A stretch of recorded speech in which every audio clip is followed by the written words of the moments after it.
রাধা অষ্টমীর দিন কি করবেন? রাধা অষ্টমীর দিন অবশ্যই রাধা কৃষ্ণকে পাশাপাশি রেখেই পুজো করবেন। শুধু রাধা রানীর পুজো করলে হবে না, রাধা কৃষ্ণের যুগল মূর্তিতেই পুজো করা উচিত, তাহলেই পুজো সম্পন্ন হয়। এবং অবশ্যই পুজো শেষে রাধা রানীর ব্রত কথা পাঠ করবেন। এবং ব্রত কথা পাঠ না করলে পুজো কখনোই সম্পূর্ণ হয় না।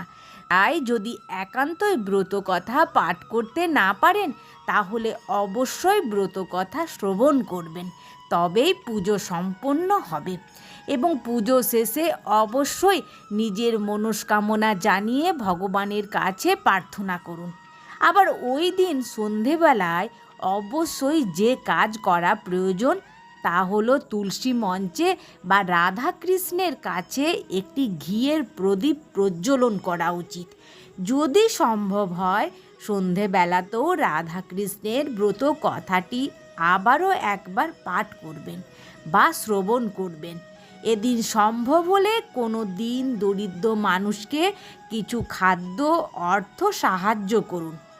শ্রী রাধিকার জন্ম হয়েছিল যেহেতু মধ্যাহ্নকালে, তাই শ্রী রাধিকার পুজো মধ্যাহ্নকালে সম্পন্ন করা যেতে পারে।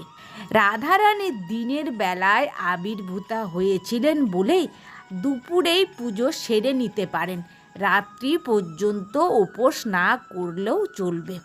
এবং দুপুরে পুজো সেরে ভগবানের প্রসাদ গ্রহণ করে আপনারা আপনাদের উপোস ভঙ্গ করতে পারেন। তাই এই দিনটি সকলেই উদযাপন করুন ও রাধা রানীর কৃপা লাভ করুন। এই ব্রত পালন করলে শ্রী শ্রী রাধা কৃষ্ণের অভয় পাদপদ্মে স্থান পাওয়া যায়।